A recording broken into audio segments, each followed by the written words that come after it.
243 सीटों पर लड़ूंगा चुनाव। चिराग के इस बयान से सीएम नीतीश कुमार की भले ही नींद उड़ गई हो, लेकिन बीजेपी खुश है। चिराग पासवान ने भी डबल गेम खेल दिया है। आखिरकार ऐसा क्या हुआ जिसका नीतीश कुमार को डर था? चिराग पासवान ने सियासी चिंगारी भड़का के संकेत दे दिया कि आने वाले विधानसभा चुनाव में 243 सीटों पर वो चुनाव लड़ने जा रहे हैं। मगर सवाल यह कि क्या चिराग पासवान अपने पिता रामविलास पासवान की तरह बिहार की राजनीति में किंग मेकर बनने की राह पर चल पड़े हैं? किंग नहीं तो किंग मेकर सही। या फिर नीतीश कुमार का खेल बिगाड़ने के लिए चिराग पासवान ने इस सियासी ऐलान को किया है जो दिल्ली दरबार तक खलबली मचा चुका है। और खबर यह है कि मोदी और अमित शाह दोनों चिराग पासवान के इस दाव से खुश हैं। वो क्यों, मैं आगे बताऊंगा। चिराग पासवान के भोजपुर में दिए गए अपने भाषण से संकेत उन्होंने दे दिया कि वो बिहार की सत्ता में सीधी एंट्री चाहते हैं। अब याद कीजिए, रामविलास पासवान, साल था 2005, कुछ इसी तरह का गेम चिराग पासवान की तरह उन्होंने भी खेला था। 2005 में ये वो साल था जब बिहार में 2 बार के विधानसभा चुनाव हुए थे। और इस चुनाव में 1990 का मैं दौर का जिक्र कर रहा हूं, क्योंकि 1990 के दौर से सत्ता पर काबिज कौन था? लालू प्रसाद यादव। और उन्हें पाटलिपुत्र से बाहर निकालने का काम किया किसने? रामविलास पासवान ने। और चिराग पासवान के पिता स्वर्गीय रामविलास पासवान ने जो भूमिका निभाई थी, अब वही चिराग पासवान भी निभा रहे हैं। यही वो वक्त था जब रामविलास पासवान ने मुस्लिम मुख्यमंत्री का दांव चल दिया था और लालू की सियासत को चारों खाने चित कर दिया था। यानी लालू की सत्ता को हिलाने में रामविलास पासवान का बहुत बड़ा रोल था। और अब चिराग भी इतिहास को दोहराते हुए नीतीश कुमार की कुर्सी पर नजर गड़ा चुके हैं। वो एक बड़े और युवा नेता हैं, इसमें कोई दो राय नहीं। तब 2005 के विधानसभा चुनाव में रामविलास पासवान की पार्टी ने 178 सीटों पर चुनाव लड़ा था। और अब चिराग कह रहे हैं कि वो 200 से ज्यादा सीटों पर चुनाव लड़ने की तैयारी में। यानी कि 15 साल से बिहार की सत्ता की धुरी रही आरजेडी बिहार की सत्ता से जो बाहर हुई थी, तो उसमें रामविलास पासवान का योग था।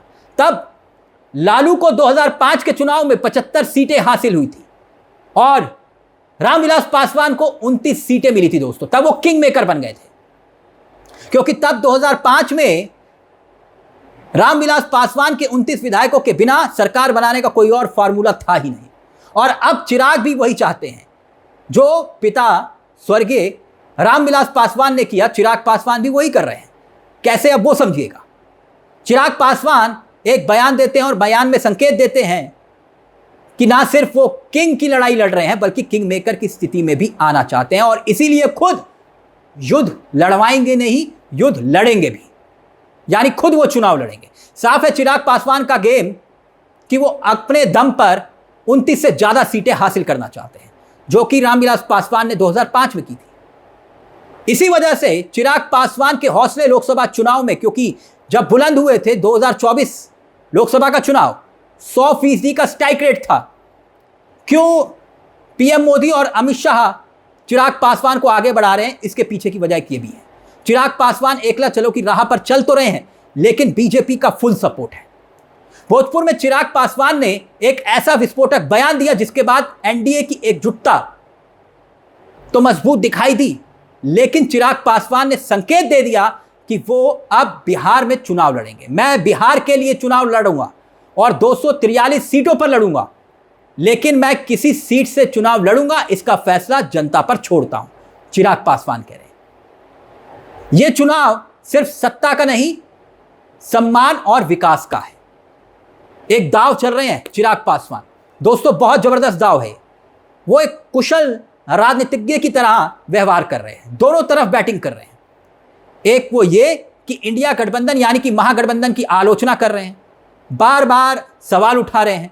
साथ ही बीजेपी की तरफ भी उनका पूरा झुकाव दिखाई देता है और मोदी और अमित शाह के प्रति उनकी निष्ठा भी दिखाई देती है। और माना यह जा रहा है कि जो चिराग पासवान गेम खेल रहे हैं, उस गेम में अमित शाह और मोदी की रजामंदी भी है, क्योंकि चिराग पासवान ने भोजपुर की जनसभा में अपनी मार्केटिंग जिस अंदाज में की है, उससे संकेत मिल रहा है कि चिराग पासवान खुद को पासवान के नेता के रूप में नहीं, बल्कि दलित और पिछड़ों की राजनीति करने वाले चेहरे के तौर पर स्थापित करना चाहते हैं। और यही बात तेजस्वी यादव और राहुल गांधी को अखर रही है, क्योंकि चिराग का यह बयान देना कि कर्पूरी ठाकुर और बाबा साहेब अंबेडकर को सिर्फ नारों में जपने वाले उन्हें सच में सम्मान नहीं दे पाए, उन्हें सच में नहीं मानते। फिर चिराग पासवान ये भी कहते हैं कि बाबा साहेब की पहली प्रतिमा मेरे पिता रामविलास पासवान ने वीपी सिंह की सरकार में लगवाई थी, यानी वो उस दौर को याद दिलवा रहे हैं और दलितों को एक संदेश दे रहे हैं। कर्पूरी ठाकुर को भारत रत्न देने का काम एनडीए की मोदी की सरकार में हुआ, वो ये भी याद दिला रहे हैं। ये काम ना तो कांग्रेस ने किया और ना ही आरजेडी ने किया। फिर चिराग एक बार वही नारा दोहराते हैं, मैंने बिहार फर्स्ट और बिहारी फर्स्ट की नीति शुरू की, लेकिन इन ताकतों ने मेरी पार्टी को तोड़ दिया, मेरे परिवार को तोड़ दिया। मतलब साफ है दोस्तों, चिराग पासवान दलितों और पिछड़ों की राजनीति में अपने दावे और दबदबे को आगे बढ़ाने की कोशिश में जुटे हैं। और ये बीजेपी भी चाहती है कि एक ऐसे चेहरे को आगे किया जाए जो दलितों का भी चेहरा हो, पिछड़ों का भी चेहरा हो। और 243 सीटों पर चुनाव लड़ने का जिक्र चिराग पासवान यूं ही नहीं कर रहे। और क्यों कहा जा रहा है कि नीतीश कुमार की इस फैसले के बाद नींद भी उड़ गई है। और चिराग पासवान ये दावा कर रहे हैं कि वो पार्टी की 243 सीटों पर चुनाव तो लड़ेंगे, लेकिन एनडीए को नहीं छोड़ेंगे। ये बयान चिराग पासवान की रणनीति का एक हिस्सा है।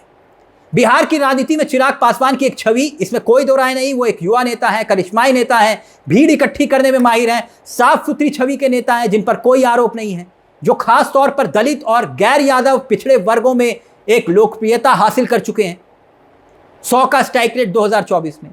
और उनके इस बयान को एनडीए के भीतर सीट बंटवारे में ज़्यादा हिस्सेदारी की मोल भाव की रणनीति के रूप में भी देखा जा सकता है कि भाई हाँ ठीक है, हम चुनाव नहीं लड़ेंगे, हमें सीटें ज़्यादा दीजिए। अब याद कीजिए 2020 का विधानसभा चुनाव, यही चिराग पासवान जेडीयू के खिलाफ यानी कि नीतीश कुमार के खिलाफ चुनाव लड़े थे। और आलम यह रहा था कि नीतीश कुमार को इतना नुकसान हुआ, इतना नुकसान उठाना पड़ा कि नीतीश कुमार की पार्टी महज 43 सीटों पर जाकर रुक गई 2020 में। तो क्या सभी सीटों पर चुनाव लड़ने वाला बयान नीतीश कुमार के लिए एक चेतावनी के रूप में देखा जा सकता है? नीतीश कुमार जो 2005 से बिहार की सत्ता पर काबिज हैं, इस बार कई मोर्चों पर घिर चुके हैं। चिराग पासवान की रैली में बिहार फर्स्ट, बिहारी फर्स्ट के नारे गूंज रहे हैं और वो युवाओं से अपील कर रहे हैं कि मेरे साथ आ जाइए। और हाँ, एक बात और दोस्तों दिलचस्प बात है, क्योंकि पासवान समुदाय का अगर हम जिक्र करें तो लगभग 5.5% आबादी है और अन्य पिछड़ा वर्गों को खींचने की कोशिश यूं ही नहीं कर रहे चिराग पासवान। बिहार में जेडीयू और बीजेपी 100 सीटों पर दावा कर रही है, यानी कि बाकी सीटें चिराग पासवान, जितिन राम मांझी और उपेंद्र कुशवाहा की पार्टी में बंटनी है। और ऐसे में चिराग पासवान दोस्तों 40 सीटों पर दावा करेंगे, यह भी तय है। उससे कम पर वो चुनाव नहीं लड़ेंगे अगर बात गठबंधन में बनती है तो इसीलिए एक रणनीति का हिस्सा है जो चिराग पासवान रणनीति अपना चुके हैं। यह सियासत का खेल है दोस्तों, और इस खेल में चिराग पासवान की 5 उंगलियां घी में दिखाई दे रही है। चुनाव लड़े तब भी, नहीं लड़े तब भी। लेकिन नीतीश कुमार के लिए यह दोहरी तलवार है। एक तरफ चिराग गठबंधन धर्म का पालन करने की बात कर रहे हैं और दूसरी तरफ उनकी महत्वाकांक्षाएं और रणनीति नीतीश की स्थिति को कमजोर कर सकती है। अब देखना यह बाकी होगा कि इस रणनीति से एनडीए को कितना फायदा होता है, मोदी जी को कितना फायदा होता है, शाह की रणनीति का यह हिस्सा है क्या जो चिराग पासवान कर रहे हैं, या गठबंधन के भीतर नई दरारें पैदा हो जाएंगी। इस मुद्दे को लेकर दोस्तों आपकी क्या राय है, हमें कमेंट बॉक्स में जरूर बताइएगा। फिलहाल मुझे तिलक चावला को दीजिए इजाजत। चलते चलते एक दरख्वास्त, अगर आपने हमारे इस चैनल को सब्सक्राइब नहीं किया तो प्लीज सब्सक्राइब कर लीजिएगा। मुझे तिलक चावला को दीजिए इजाजत। नमस्कार, जय हिंद, जय भारत।